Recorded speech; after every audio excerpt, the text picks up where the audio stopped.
Hi there. My name is Julie BonnBlank, and I am really excited to be here. I am a domestic violence certified advocate in the state of Oregon. I work in the industry in DV. I am a survivor. I'm also an author and a speaker as well, and I'm happy to be here with you today.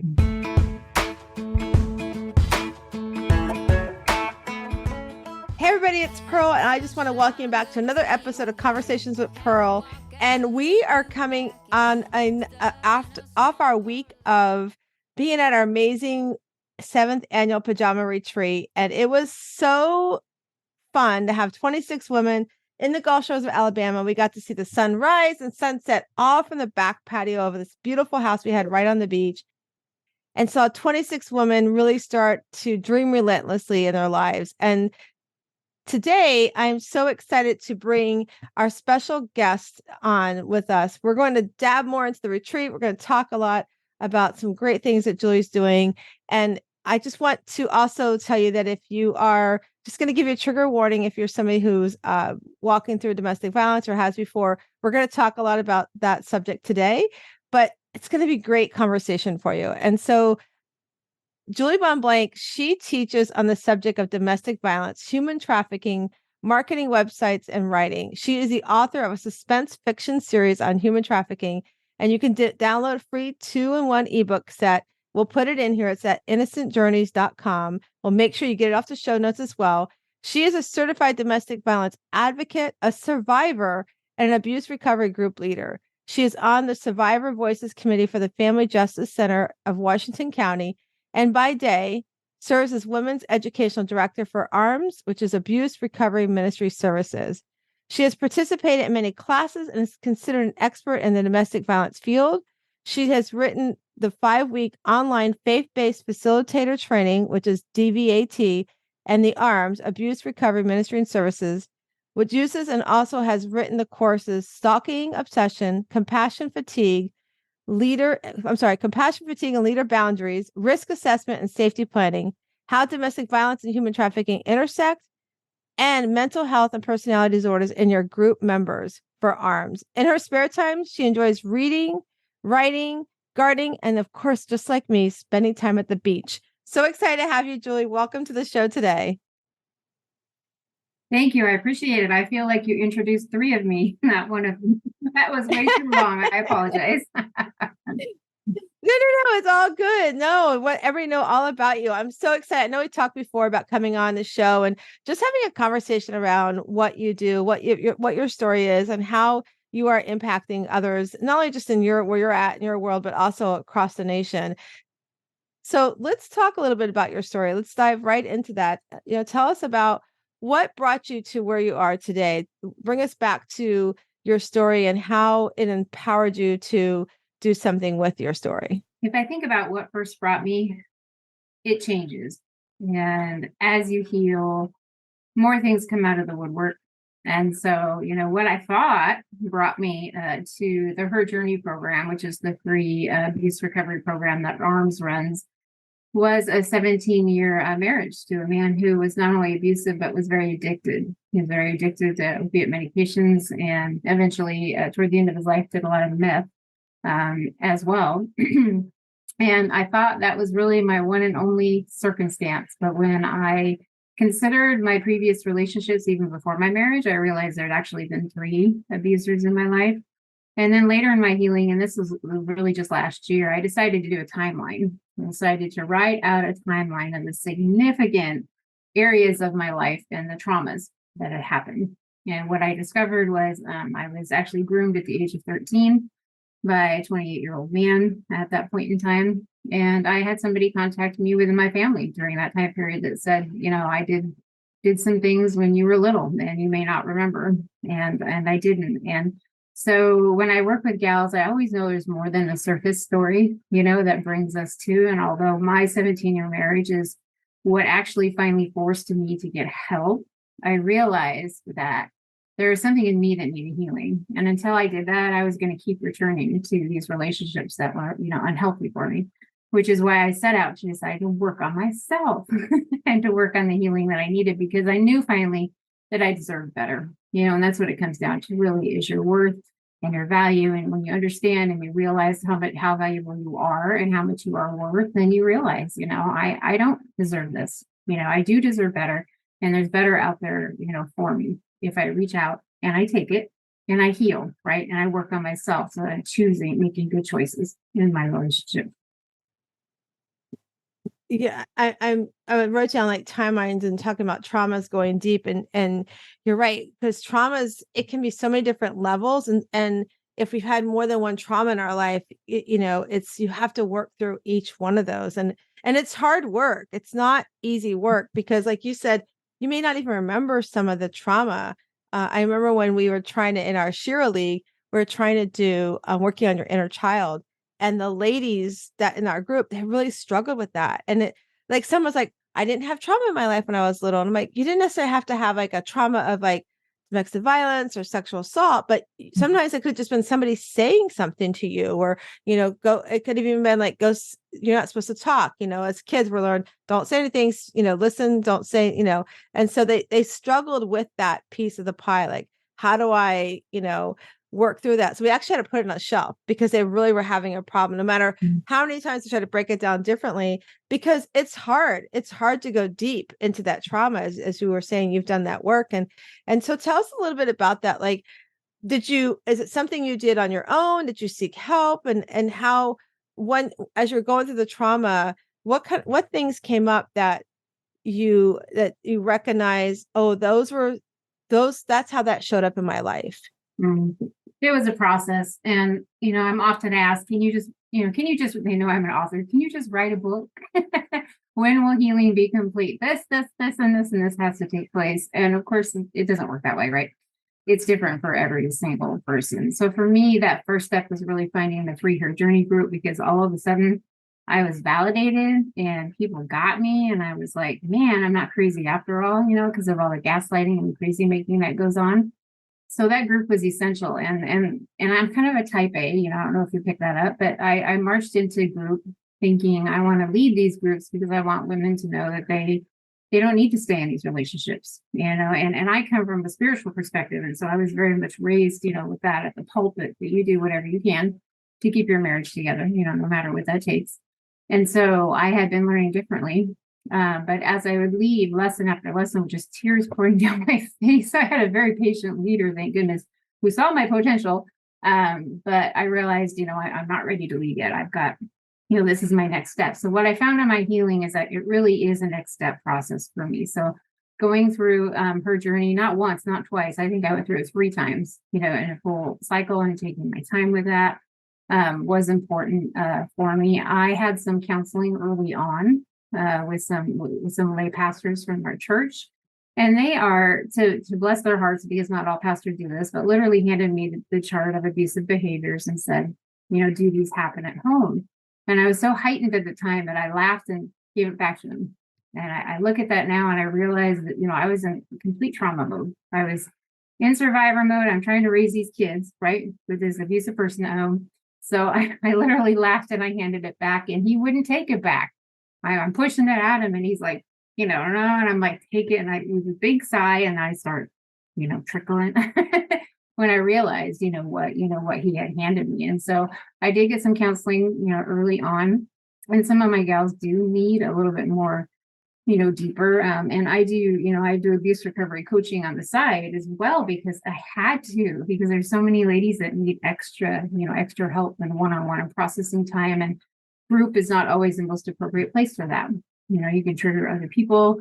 You can, we're so happy to finally get an audience that, gets us and understands us, that we can easily take the whole hour and a half, sharing our story, and the lesson never happens. So reading was a part of my healing, and that was a step. And then, there was something that came along that I had forgotten about, because we were in abuse. What do we do when we're trying to seek to be somebody else that we're not, in order to keep the peace, right? And so throughout my healing, God was giving me these little nudges that you need to go back to your writing. And I was like, I can't write. I was too traumatized to write. But I did realize when I got down and started writing again, that was part of my healing process. Getting things out on paper, starting to share with other people. using my gifts, for other people to help to help other people. So that was important for me.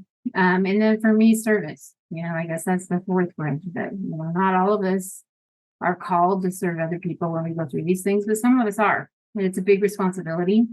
And I knew, not that it would go to waste, but I knew that I didn't want to have gone through all that and not have it help other people, in some way, shape, or form. So that started my education and getting into the industry and becoming an advocate and helping these gals and leading recovery meetings. And that was 11 years ago. And then I've been on staff with ARMS now for 5 years. Back to the program that was originally really saved my life. Literally did save my life. So, and then, every time I think it's complete, it's not that silly healing process. So, as I mentioned, I did a timeline now. And let me tell you the reason I did a timeline a year ago. It's interesting. It's because my second husband is now trained. He's trained in family systems theory with the Bowen theory. And I don't know if you've heard of them or not. But part of what he does when he goes in and he does church mediation and congregational mediation and interim work is he has them draw not just a timeline of the history of the traumatic events in their church, but in their personal lives, because the ones in the church in particular repeat themselves, always repeat themselves. And he literally puts out a big roll of butcher paper across 3 tables and, has a meeting and everybody has pens and they come in and they fill in the years and this happened here. And, Mrs. Jones was like, oh, but what about when that pastor did that then? Or what about when that happened then? And together they have a full picture. And so I got that idea from him, to kind of put my timeline into place. I did not use butcher paper. I did not use 3 tables, but I did take 3 pieces of paper together on my desk and just start plotting it out. I did hide it from my kids. So just, anybody who tries, I'd be aware it probably shouldn't be for everybody's eyes, but that also became a step in my healing because I had not yet gone back to the childhood stuff. And I also had an instance of physical abuse as a child, and I had kind of brushed it off and not really considered it. So what that timeline forced me to do was to acknowledge it, to get it out on paper, to look at it, and then to be able to release it. Because when I connected with my second husband, reconnected, I should say, because we were connected in college, or we reconnected later. I kind of asked him, I'm like, I don't know why you're drawn to me. I said, I've had so much trauma. I felt like I'm a victim all over my shirt. I've been abused me more because I kept drawing these types of people. And he said something very key to me. He said, Julie, he said, abuse is part of your story. He said, but it's not your identity.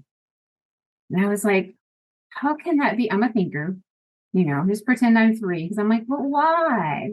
But why? And why?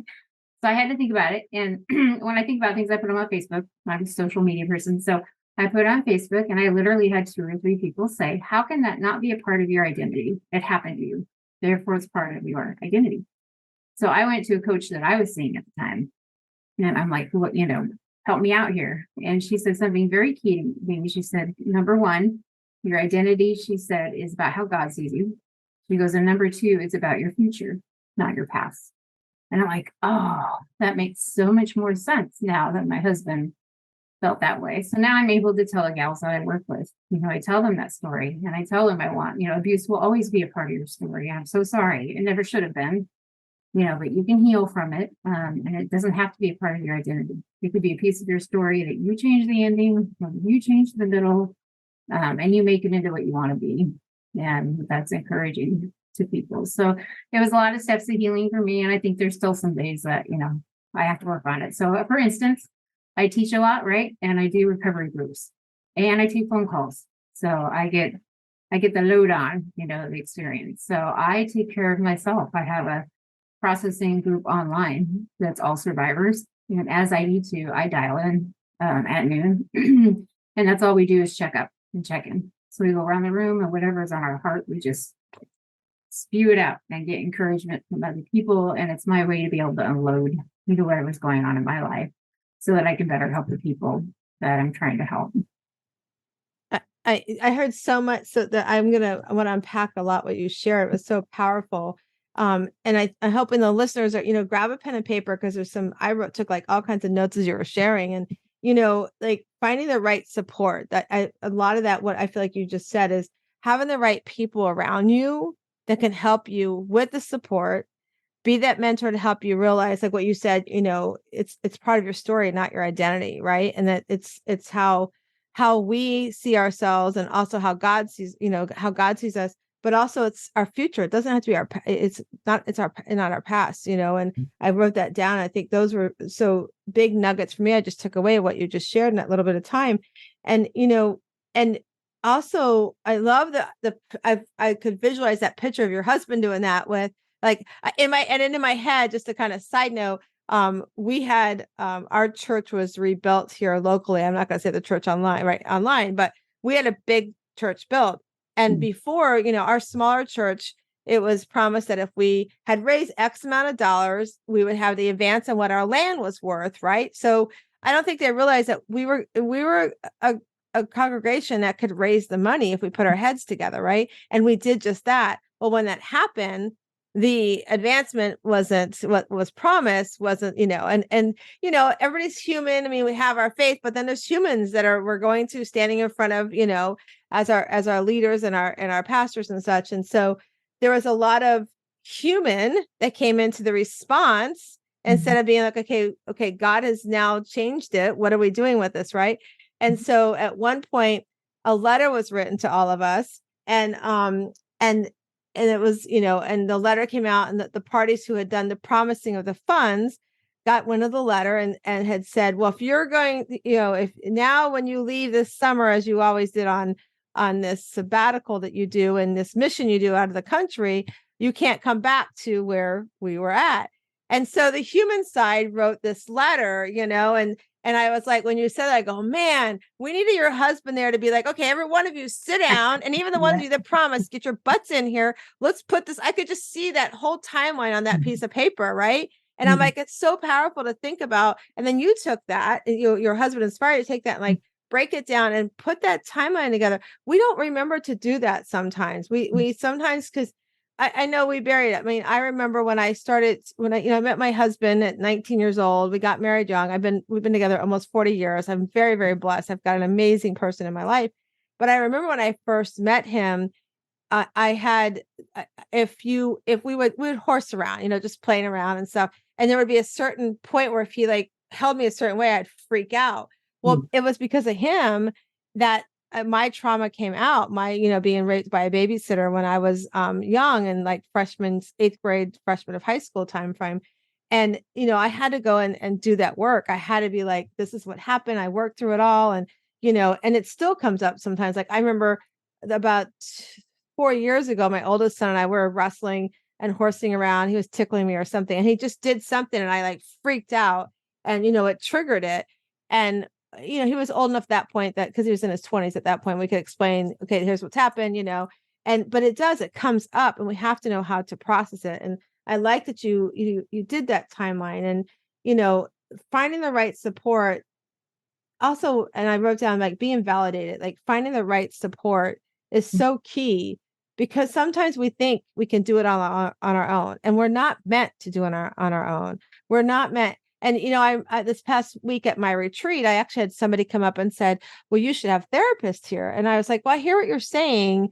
And, everybody, when they have the breakthrough that they're willing, that when they feel like they're in that safe environment, that they want to share their story, it may be the first time they're sharing. And I know my first time I've shared, I didn't want to go sit with somebody and be analyzed. Right. And so, I try to explain that situation, that not everybody is ready to go to a therapist, and not everybody feels comfortable, but you do need to find the support, like having that somebody that is in the same, has kind of walked that journey is important. I share that, I do coaching for a nonprofit here locally, and it's a home where the women are either transitioning from homelessness, or they're in a recovery, and they've got their kids, and they're, maybe they're trying to keep their kids. And so they get to go live in this nonprofit home, and I get to go in and coach them. And I tell them all the time, I said, your story is important, because it's not going to end with you. And it's going to, when you are able to go off on your own from this house, and you do the next step forward, somebody's going to come in behind you. So share your story, make it powerful, don't feel like you're alone, because, everybody needs that support. And, and then I like what you talk about, like the healing has to, it continues. It doesn't end. We're always going through a journey of healing, because just listening to people listening to this right now, they might be triggered and be like, I need to talk to somebody about what they're talking about. But I like what you said, like reading, writing your story, and then servicing. Like, how can I service others with my story? And I often talk on the show here that I I believe, that God gives us these talents, or he's going to give us this journey. And we might get mad and say, why the heck did you put me on this journey? Right. We might question it, but it's really not. Unfortunately, we can't change what happened. Life's not a remote. If we could, we certainly would fix a lot of things that happen in our world.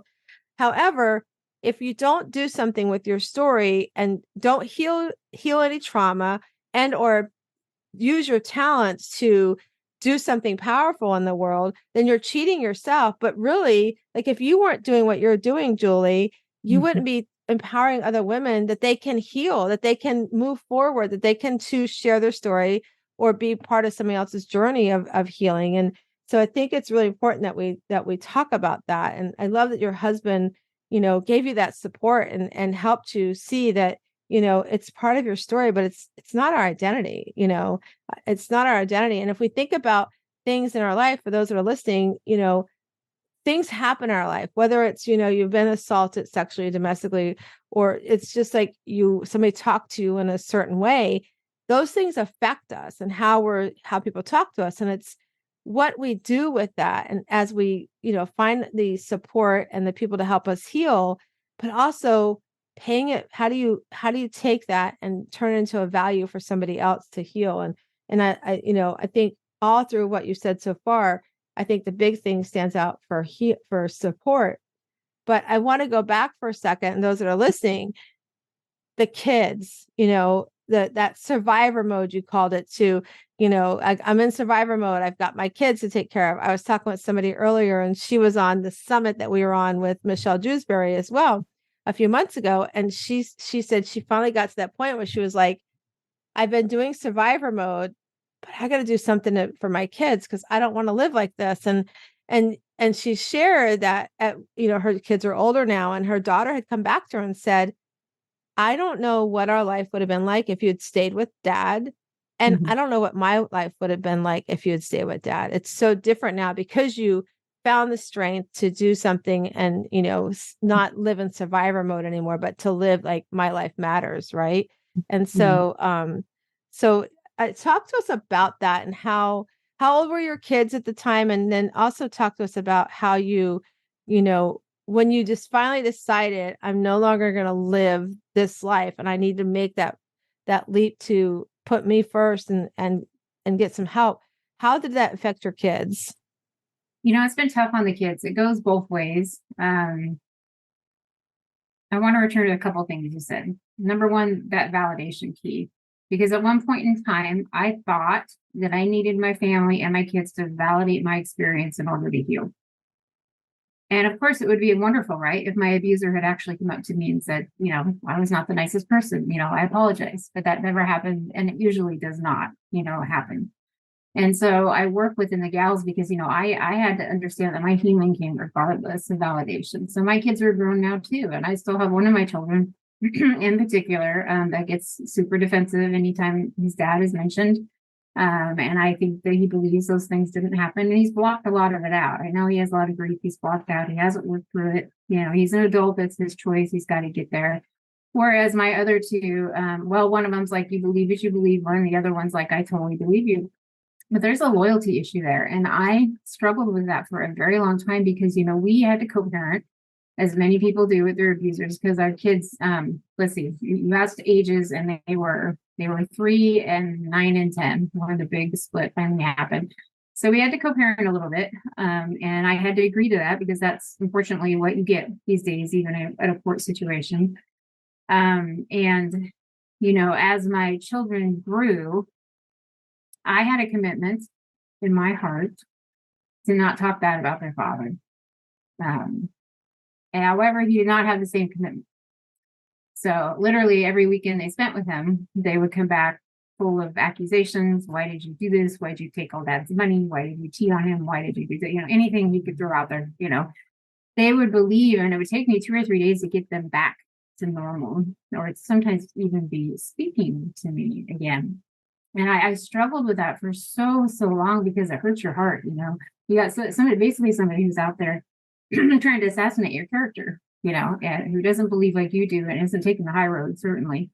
But one day, a few years ago, my youngest looked at me, and because I think I said too much, and I said, you got to be careful what you tell your kids. They should not be your venting posts, because they will have a loyalty issue whether they let you know that or not, when it's an intimate partner situation and it's a parent that's been abusive. But he looked at me because I said, I'm so frustrated. I don't understand why this, and this is this. And he finally looked at me straight in the eye and he said, Mom, he said, because he said, if I believe you, he goes, that means Dad's a liar. And I was like, oh, it made, so much sense. It wasn't just we don't want to believe you, Mom. It was if we believe this, what does that make this father in our life? What does that really make him? And we're not ready to go there yet. We're not ready to face that. And so that validation that you need in your healing needs to come from what I call your camp. In your camp, he, if it's an intimate partner situation, or she, whoever the abuser was, will have their camp. You may lose family. You may lose friends. You may lose church. Many of us lost some of those. But what you've got to recognize is that they need their camp and you need yours. And your focus needs to be on your camp and your support network. Do not expect your children to be a part of your camp. They are unable to even mentally process it to do so. So do your best to stay on the same page. And I just recommend that. On another hand, people we work with need to realize that we're not just making changes for the women and men that we work with, but for generations to come. Let me tell you a story. There was a Thanksgiving. Oh boy, I think it's probably been 15 years ago now. We were sitting all at my brother's house and my dad was at the head of the table. My dad was raised in a home of alcoholics, and he had 9 brothers and sisters. And his dad was an alcoholic. His mom was not. She was a nice Lutheran lady who put up with that. I don't know how she put up with it, but he had 9 brothers and sisters, and they all drank. They have all died. They're gone. Many of my first cousins followed on that path. But my dad in high school actually went to church, went to a youth club, and decided he was going to change his branch of the tree. And he literally came home and he made a tree on the wall with cardboard and colors, and he made his branch and he filled in his picture of what he thought his family was going to look like. And he changed our entire branch of our tree by being the white sheep of the family. And I'm so glad I was born on his branch and not other branches, because we had 26 descendants around that table. 26 people. And my dad had broken that cycle, of alcohol in our family. And it's the same with abuse. So that's what I tell my gals. I want you to be able to look at your circle someday of your 30 descendants or 20 or whatever, or 10, and know that you broke that generational cycle of abuse in your family. And you do that by education, and you do that by healing and doing what you can to heal from your circumstances, so that then your kids also heal, whether they realize it or not. Most of the time they don't realize it, but you are passing that healing on to them. That will benefit everybody in your family tree to come. In 100 years, you're gonna have somebody looking up their ancestors and going, wow, this person in our family is really abusive. What happened here? And follow that track and build their own timeline, of what occurred and what you were able to affect. That is like so powerful. Like I'm gonna steal that from you and use it with the ladies at the Mary Martha house, because I think that's power. First of all, let's talk about your dad for like doing that, to recognize that. And we didn't talk about this. Like, we didn't talk these things back then. I don't know how old your dad is or was, but we didn't talk about this stuff. Like this was, in fact, last week at our retreat, we were talking about how taboo, like asking for help, getting help, going to, a therapist or getting a coach. Those were things like you weren't supposed to talk about it outside your family, that somebody was getting help or somebody, and now it's like, it means even back then it was a sign of strength, but back then it looked at it as a sign of weakness, and it's such a sign of strength to get help. But for your dad, I was like picturing that. I almost want to cry. I'm like picturing that going, here's this young man going, I don't want to live like these other, 10, whatever number of siblings he had. and that's a lot, and said, I'm changing my life. I'm changing my future. And we talk about that today, but back then we didn't talk about generational. We have these discussions back then. Right. And I could just picture, as you were saying it, like your dad drawing that branch. And so if you're listening to us right now, I'm going to challenge you, get out a piece of paper and change your branch, redo your tree, and think about, like, because I'm like going, not only for him, but then he looked at, when I get married, when I have children, as he looked at that future and said, I want my future for me and those that are going to come along beside me, that are going to be my children, my grandchildren, my great, just like you said, that generational. He's like, I want to change it. So if you're listening to us right now, I would highly recommend that you do something like Julie just described, and like put it up somewhere so you can see it. And every day when you walk, I think it's better than a vision board.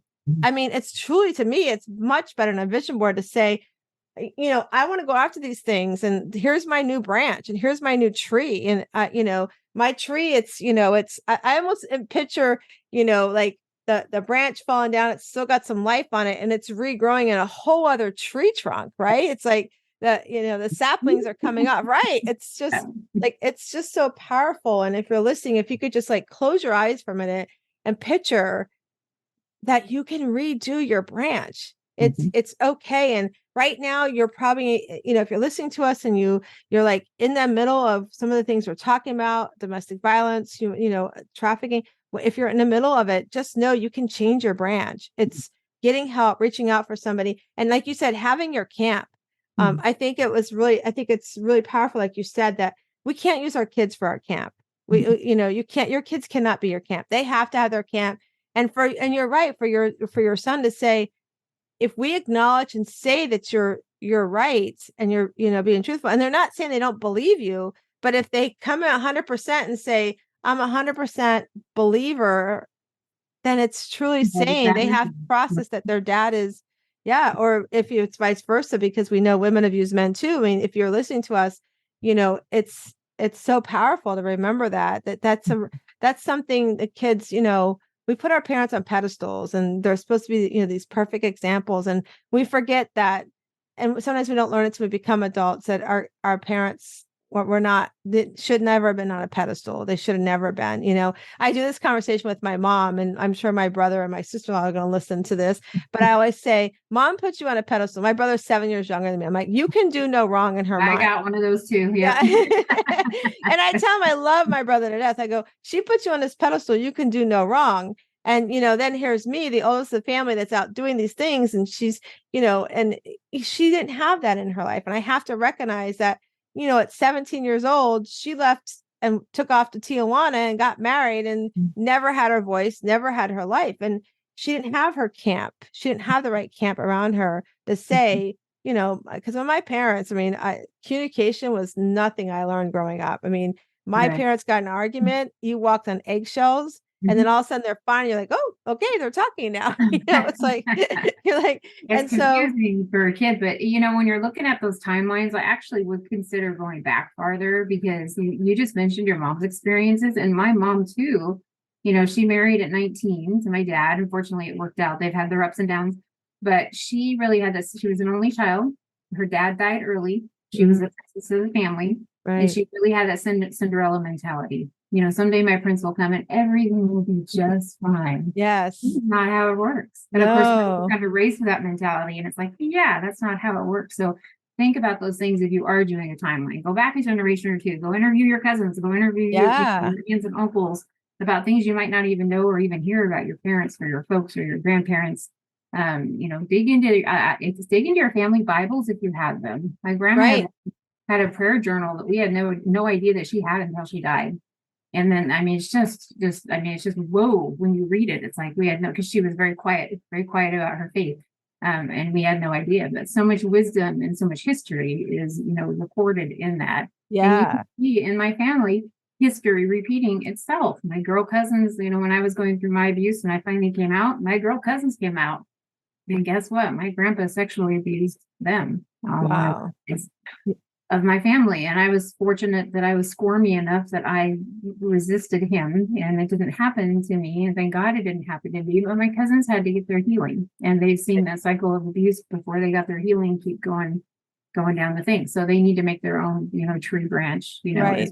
as it will revisit and will take every opportunity to come and destroy you and your loved ones and your future loved ones if you don't. So if you Right. can't do it for yourself, and you do deserve to do it for yourself. I hope you Right. get this, but if you can't do it for yourself, think of that. Think of your future people that are going to Yeah, absolutely. Yeah. So powerful. So let's talk about what led you. So you went through and you started to do the work that you're doing and paying it forward. So what can somebody expect when they come in, and Julie, and they become in your world of, helping them to heal and helping them to, find their camp, like, as you said, what's some of the things that they can expect when they come into your world? Yeah, that camp is key. I had coaching sessions with my 3 ladies this last week. That's mostly what we talked about, because they're in the phase that they have left their abuser, and now their abuser is talking bad about them, that everybody believes the abusers, and they're losing family and they're losing church people, and they're just brokenhearted and devastated. And I have to refocus them on, we're going to talk about this. That is his camp and this is yours. Now, who's in your camp? Get a piece of paper, write down who's in your camp. Well, my best friend from childhood, she believes me.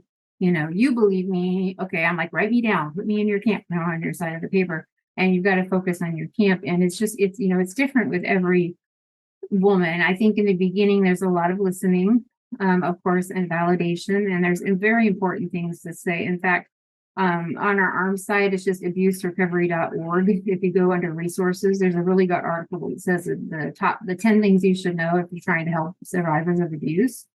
And this is where my healing came in when people did this for me, was number one. And so this is what I do for them. Number one, I believe you, right?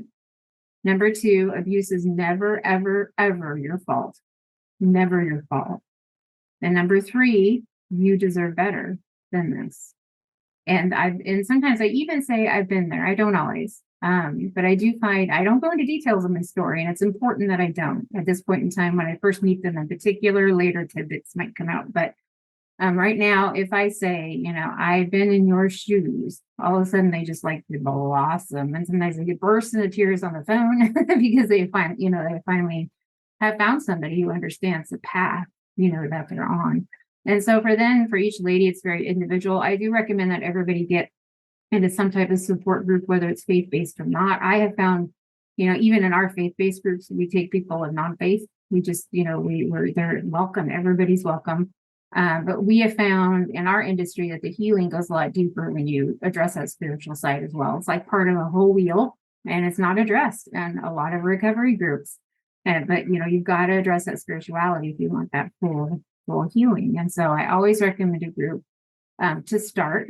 And then sometimes we will meet after group, and I'll give them a homework assignment for the group, or I'll be like, what lesson did you go to this week? And they'll tell me, and we'll talk specifically, about that lesson. Things normally come up, there's people that realize things go on in their childhood. Some take a little more digging than others, but I'm there more as a coach and less as a counselor. But sometimes we do have to go backwards in order to get forward. We deal with any present issues they're having. So let's say that they're really struggling to leave abuse because, well, he's never hit me, right? Or she's never pushed me down the stairs, right? Or she's not as bad. And, the three things that we do, that we teach to avoid painful decisions, is we deny them. We deny it's going on at all. We minimize it, which means we say it's not that bad, right? We deny them, we minimize them, and then we justify. And when we justify it, we're actually buying into that abuser's lies by thinking we're at fault and saying, if I hadn't have done this that night, this wouldn't have happened. Or we justify him or her, and we say, gee, if they hadn't been drunk that night, I hear that quite a bit on the phone, this and that wouldn't have happened. So we work through that, and we work through the fact that everybody has an inner house, is what I call it, like this. And I make a triangle, and I say, in the foundation of our inner house is our belief system. And your abuser, whether it's your mother, whether it's your employer, whether it's your husband, wife, intimate partner, child, or grown child, we see a lot of that, They have something in the foundation of their house, that belief that it is okay to be abusive, number one, and they have entitlement going on, number two, right? And you enter your house, in your foundation, you also have beliefs. And your belief system is what we're going to work on. Because what do you believe? What is keeping you in abuse? Is it that I'm not worth more? Is it that it's supposed to be this way and I was raised this way, so this is normal to me, right? Is it he's got you so beat down that you really believe the lies that he's saying? Our belief systems also affect the fact that we stay, in abuse. And so those are at the core, of what you've got to address with everybody, is getting to the point that changing those belief systems so that then behavior can change, because behavior cannot change as long as those belief systems are in place. So we talk a lot about inner house, and work on all kinds of healing modalities. And then occasionally I find that women in particular, but some men too, need to go further. And we will add on things like EMDR therapy, the eye rapid desensitization. I can never say that word. Therapy, or DVT therapy. I've had some, if they get stuck, or if they've been with me a long time, they're not making progress, or maybe they've been going to group for years and years and years, aren't making progress. I've heard wonderful stories. They go to that and they come back and they're like, I'm finally hearing it.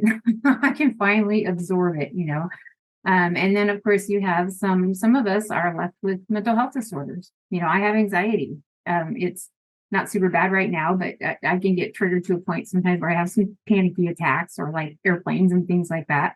That's left over from my abuse. I have that startle syndrome. Give me a firework, I'm like, somebody slams the door, I'm like, I those are left over from my abuse. I never ever had those before. And so sometimes, as somebody goes forward, it also becomes evident that some mental health treatment, or even a medication for some of those things like depression or anxiety can shoot them so forward as far as, their healing could be really important for that particular person. So it is very individualistic, as far as, what to expect, because it just depends what stage the person is in and what they need to hear and what belief system they need to change. Right. They can't change their abuser. You can only change themselves. Yeah. So would you say, when you talk about the camp for a second, and you're right, it's my friend Lisa, she calls, in life and in general, we have what we call our balcony people, right? And it can change. Would you say your camp can change too? Absolutely. Yeah. And I've seen it change. And so it's something to be wary of. And it's also something to be wary of as you make new friendships and bring people into your life, and you start explaining your circumstances and you get to that point, whose camp they really actually are in, and to be very, pay attention to those red flags. So I have seen camps change. In fact, I have a good story of a camp change, because when I finally did leave my husband, I lost his whole family too. And we had been married for 17 years, and so that was another mom and dad and two sisters and a grandma and cousins and nieces and nephews. And it broke my heart. It really broke my heart. None of them believed anything I said. They were all, and I comforted myself with they're in his camp and I'm going to work on mine. But guess what? Later on, when he was doing his drug struggles, he ended up passing away. They came to me and they said, what? He did not present you like you really are. And we know now all this time you had his best interests at heart. And I got them back. And so don't give up hope. If you've lost camp members, whether that's church people, or in-laws, or friends, or family, guard yourself, be careful, and don't talk to people you should, don't want to talk to that might get back to your abuser with what you're saying. You've got to be safe. Right. But don't give up hope that all is lost and that you'll never have your camp in those relationships again. Yeah, I love that happened for you. That's so beautiful. I my husband, it was just like the small family of four of us. My dad and his siblings weren't close, so it was just us five of us. Three kids and mom and dad. So when I met my husband, in fact, I have a friend. She's getting married next year, and she made a cake for our retreat, and I went by to pick it up, and she was really stressed. I said, what's the matter? She says, oh my gosh, he's got this big family. They're doing these text messages. I'm like, okay, stop, breathe. I said, I remember when I met my husband's family, my mother-in-law had 13 brothers and sisters. My father-in-law had probably almost the same, they're Italians in upstate New York. And so I remember going into that, and I said, like one day we went to my father-in-law's side and everybody was feeding us. And by the end of the day, after then we went to my mother-in-law's side. By the time we got to my Aunt Linda's house, and if she's listening, I've told her this story all the time before. And I was like, Aunt Linda, I can't eat any more pasta. And I was just like, I just had to sit. Like there were so many people around me. And, and I told her, I said, just breathe, gravitate to those that, find the 4 or 5 that, resonate with you. And you've got something common, and just gravitate to those for a little while. Then the other ones will come, and you'll get to know which ones are the ones that, oh, they're the gossipers. There's the ones that, you'll get to know all that, but it can be overwhelming. And I sat there and I told her I was so blessed. My mother and father-in-law, I met my husband, like I said, 19, turned 20, not too long after. They were really the epitome of what parents are supposed to be like. They weren't perfect, but they really showed that loving parent side. And so, yeah, I mean, I was like, if I ever lost that camp, so I'm so glad that camp came full circle back, to you. And, but yeah, I mean, I think, like you said too, being aware that who is in your camp, who's putting up tent with you, because, you want to make sure you're sacredly held as well. I think that's powerful. And I like when you talk about your house, like your inner house. Yeah, they have their house, but you have your house, and how you protect your house and your belief system. It comes into play in so many areas in our lives, and it's so important, whether it's going through what we're talking about today, domestic violence and traumas, or just even friendships. I had to release a friend almost 2.5 years ago, because I found out our ethics no longer lined up. And I was like, you need to be off my balcony, because this is not what life is like for me. Right. And so that happens. And we have to, trust in our gut, we're doing the right thing. And if we're not sure, like we've been talking about, I love that you are offering the services you offer, because we don't have enough of it. And we know, unfortunately, it's always going to be a need. And, it's something that's always there. And so, as you said before, and we've talked about on the show today, is that everybody has a story. So whether you want to publish it or not, write it down. I always tell my clients that I coach, even just coming in here, just want to have balance in our life. I'm like, write your story that it's been, because you have a story, and whether you publish it or not, it's your story. And if you can put it down, you can read it and be like, wow, I've come this far. Look what I've done. And as you write it, you might find there's a journey to go on, to like what you've done, to take and pay forward your experiences to help others, and I'm also glad you talked about the piece about the PTSD of it, because it is real. It's definitely real. And I think it's definitely something that we have to address, and I'm glad that that's a piece that you were addressing. And it's interesting, every little trigger for us, everybody, it's different, and it's important that we know that. So, so tell us, I'm looking at, we're running out of time already. I can't believe this has been such great conversation. So Julie, tell us, how can somebody reach out to you? What are some of the resources? We're also going to put everything in the show notes. So if you're listening to us, it'll all be in the show notes as well, but let me know how they can reach out to you. Sure. Yeah. If you're interested in coaching services that I do on the side, or my books for writing, I did bring one of my books with me today. This is the first in my suspense series. It is on human trafficking. So be aware that if you are a victim, that it can be a bit triggering, but it's done I've had enough survivors read it that have said, no, it's okay. It's done well. So if you want to get a hold of me personally, my website is just my name.com, juliebonnblank.com. For ARMS, if you're interested in our free Her Journey recovery groups. And by the way, it's appropriate for teenagers too. So girls, ladies that are 14 and above also can take Her Journey, and it's nationwide, international. We have Zoom groups 7 days a week, as well as in-person groups. We have a lot of resources. That website is just abuserecovery.org. And we're here Monday through Friday, 8 to 5 Pacific time, to take phone calls if you want to talk. And you can go to that website for a lot more resources and information. And like I said, we'll put that on the show note. I want to talk for a little bit though, too.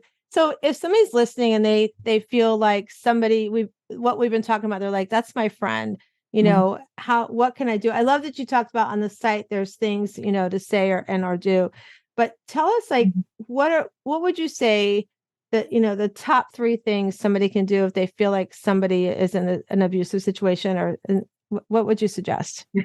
First of all, go to the article on abuserecovery.org and the resources, and then the 10 things you must know to help the survivor. Those are all really important. But, ideally, like I said, the most helpful thing to say is to always believe them. And even to know even if you know the abuser and you think it's the nicest person, she or he, you need to give them validation at that point, and you need to believe them. We get a lot of call from parents with grown kids. And there is a good book by Susan Brewster that's called Helping Her Get Free. Because they will absolutely call with their hearts broken. I can't get my daughter to leave, this abusive guy, and he's actually doing this and that, and then blah, blah, blah, blah, blah. The fact of the matter is you can't make somebody leave, and you can't rescue them. You can't go in and rescue them because they will go back until they are ready. They will go back. So the best thing you can do for them, if they're in extreme physical danger, you may need to step in. But the best thing you can do for them is empower them. They have spent years in this abuse, likely, or in other abusive relationships. They are stuck. They think they don't have choices. They feel like they're stuck and they don't have choices. And you can absolutely, empower them. So let me give you an example. I'm working with a gal who's, she's actually a childhood friend, and she's disabled. And her husband's been very abusive, but he's also her caregiver.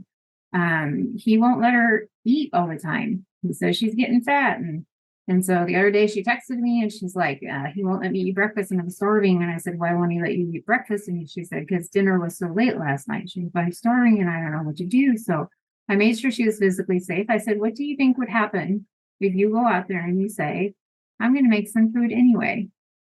She goes, I don't know. She goes, but I've been thinking about doing that. I said, I think you can do that because I knew a history that he doesn't hurt her physically, not that it couldn't escalate because it could, and he also has weapons, so I was concerned about that, but I knew he was more than likely not to based on what I knew of the situation.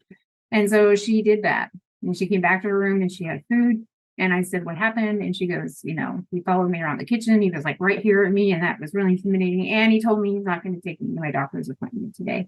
And I said, I am so proud of you. You got your food and you got it safely and you did it well and you can do this. So empowerment is really key. And then later on, I'm like, what about your doctor's appointment? And you know what she told me?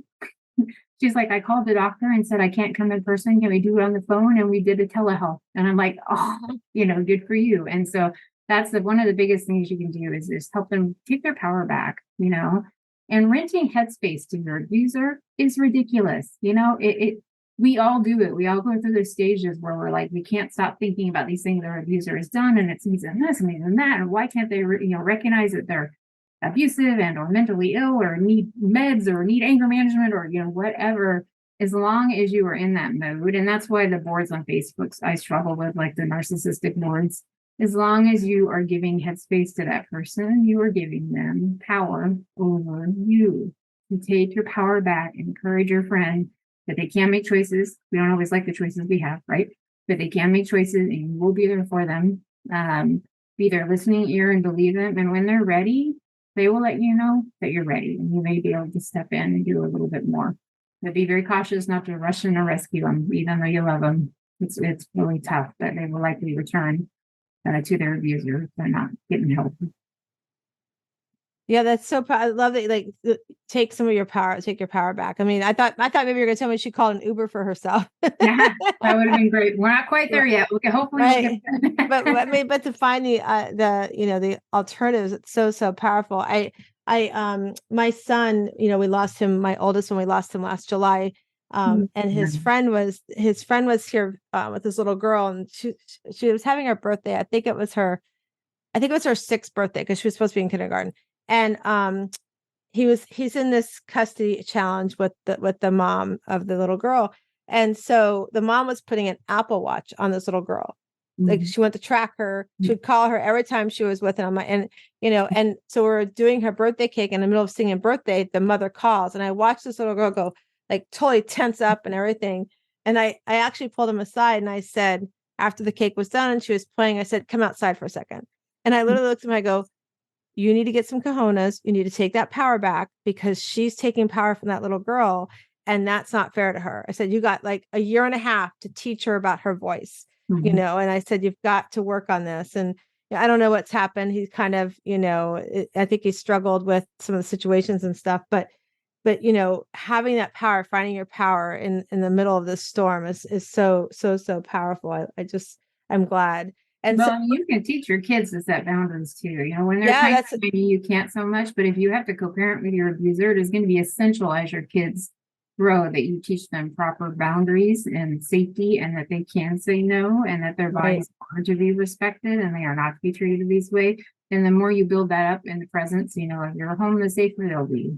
Yeah. He actually went I think like the next week they had mediation, and the mediator said that watch is gone. No, there's no need to have that. That's a good mediator. I don't always see that. So I'm no, you don't always see that. That's so true. Counselors either. There's so many counselors that are untrained, and it breaks my heart. But that's one of the reasons that I wrote the 13-week faith-based advocacy training that we have online on ARMS, because I would talk to counselors and say, what training have you had in domestic abuse? And the most common answer I got was, we had a 90-minute film, and then we talked about it. And I'm like, being a survivor and having hundreds of hours of training and realizing what a specialized thing it is, they cause secondary trauma to the people that we're trying to help, when they're not educated. Yeah. So very important to be. Yeah. And that was a lot of my thought when, like I said, somebody had made the comment that, at our retreat, we should have, I'm like, they're not always, we had, like, myself, I do the self-care piece. We have somebody who's at the retreat who's a trauma coach. And, we have those pieces there. And I'm like, we have those pieces there because, if things happen at the retreat, we've got the resources, and not, like you said, not everybody is as trained as what we think they are in that area, So it's this has been such great conversation. And those that have been listening, we're going to put all of Julie's contacts in the show notes, and you'll be able to reach out to her and follow her. She's doing amazing work. And also go to her resources. I did forewarn Julie ahead of time that we're going to do our Better Questions, Better Life cards. And these questions are so powerful because it's my friend Carol Gill who actually helps me with my retreats, and her friend Diane Allen. They created these cards. There are over 70 cards, and they're just meant to ask you questions to either journal, meditate on, take a copy for you, just some powerful, like, get you thinking questions, right? So I'm going to shuffle them, and Julie, you're going to tell me when to stop, and we're going to see what your card says. So here we go. Stop. All right. So your question says, how am I living my life with intention? So how are you living your life with intention? Wow, that's a big one. I became very intentional, I think, when I decided to not be a victim anymore. When I decided that I was in charge of whether I'm a victim anymore. I was doing a book signing once, and I got a phone call. And it was one of those admissions of this happened when you were a kid. And I started to get panicky. I wanted to leave. I had a panic attack. I wanted to leave. And then I started to pack up my books, and I said, you know what?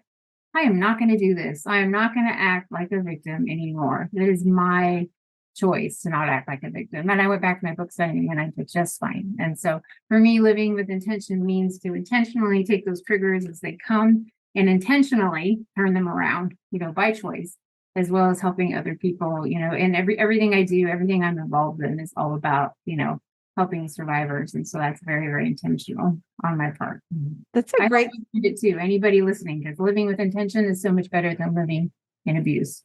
Absolutely. And it's such a great example too, to like not take that power back. Like, I'm not going to do this. I'm here because I'm supposed to be here. That's me. Yeah. It's so powerful. So I'm glad you got that card. That was a good card for you to have today. It's always a risk, I tell you. Right? So I just want to thank you again for being on. I want to remind the audience that, we just finished up our 7th annual pajama retreat. We are going back to the Gulf Shores of Alabama next September. So we have some spots left. Almost half of them filled up when we left the retreat last weekend. It hasn't even been a week since we were at the retreat. So we're literally in pajamas the entire weekend, no makeup. We're on the beach. We have our own private entrance to the beach. So if that sounds good to you and you're saying, I want to do something for me for a change. I just want to be with some other women that are going to uplift me, help me to find my radiant self and start glowing up in my life. I would love for you to join us. So all you have to do is go to wslivingretreats.com. That's wslivingretreats.com. We make it so flexible. You can pay in full 6 months, or I even give you 1 year to pay it off, because I really believe you need to be there. And so let's try to make it happen for you. So I just want to remind everybody again, as you come into this world, you are this amazing oyster. You're a little rough on the outside. You got some work to do. You need to really, find your camp, as we've been talking about, and get into your house. But as you do that inside, you're gonna find your inner pearl of greatness, and you deserve it. So I want you to go out today and find that inner pearl. And I hope you have a great day, and we'll see you again. And remember to follow us on our YouTube channel and all of our platforms for our podcast. Thank you. My name is Pearl Sharenza. Do you know what your score is for your self-care? Find out today. Go to pearlssurvey.com. That's pearlssurvey.com and see what your score is today.